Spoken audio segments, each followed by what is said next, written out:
27 of One Man's Opinion. Today I am reviewing the new Broadway show, Melissa Etheridge, My Window, running through November 19th at Circle in the Square at 235 West 50th Street in New York City. For everyone interested in supporting my channel, please feel free to visit my Patreon page where you can help me cover some of my expenses traveling down to New York City and across Connecticut. I'll leave a link in the description. Directed by Amy Tinkham, My Window is an intimate concert event with rock icon Melissa Etheridge. Circle in the Square is the perfect venue for the show. Everybody is close enough to really connect with Etheridge as she performs her hits like I'm the Only One, Meet Me in the Back, and Come to My Window. Along the way, she tells us her life story in a mostly casual atmosphere with the occasional psychedelic sequence as she shares her experiences with psychotropic drugs. One hilarious, memorable bit is her experience on mescaline, which, celebrates cats in a way I'll never forget. I have to be honest, Melissa Etheridge has not been an artist that I have followed at all. The only song of hers that she sang the afternoon I was in attendance, that was not a cover like Piece of My Heart, is I'm the Only One, and that is because it received a lot of airplay on MTV when I was in high school. I just had other musical interests. But with this show, she won a new fan. She's an excellent performer. I mean, a good entertainer will entertain you with their exceptional talent, but a great entertainer will connect with you on a personal level, and that is what Melissa Etheridge does here.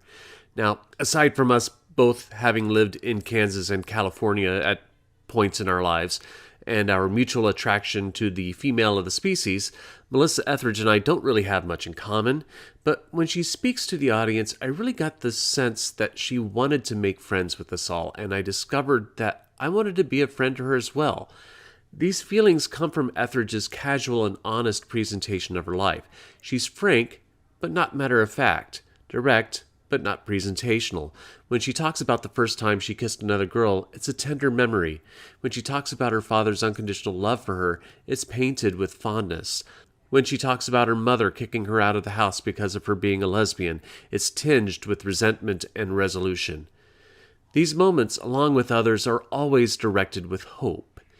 Even when tragedy strikes her multiple times throughout, whether it be her bouts with cancer or a family member dying of an opioid overdose, hope always resides there. It's not all heavy topics. There's a lot of fun and joy here as she recounts her early music career and playing at bars in California, her public coming out during the Bill Clinton inauguration party.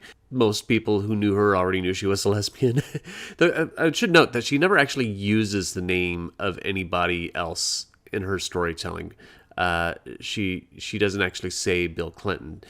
She doesn't mention Al Gore's name directly or any of the women that she's been in relationships with. She mentions them in passing by describing them in a way in which we know who she's talking about, but never directly saying it. Regardless of the moment she chooses to share, it for the most part feels like I'm sitting down with her, enjoying a beer in a bar on open mic night, and she's taking turns to go up and sing, then coming back and hanging out and telling me a bit of her life. There is a second character in the show, credited as Roadie. She is Kate Owens, who I think mostly serves a delightful role, helping set the stage from one song to the next.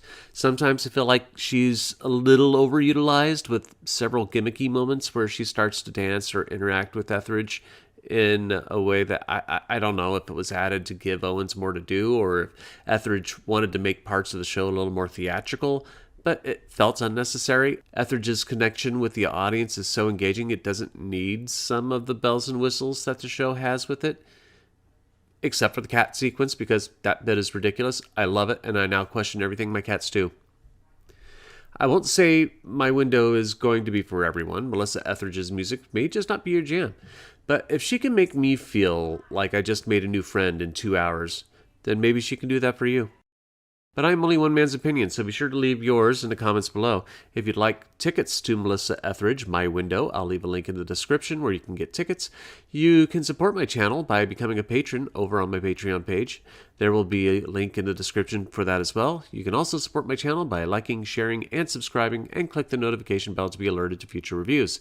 My next review will be Goodspeed Musicals' new musical, The 12. Thank you for watching, and I will see you at the theater.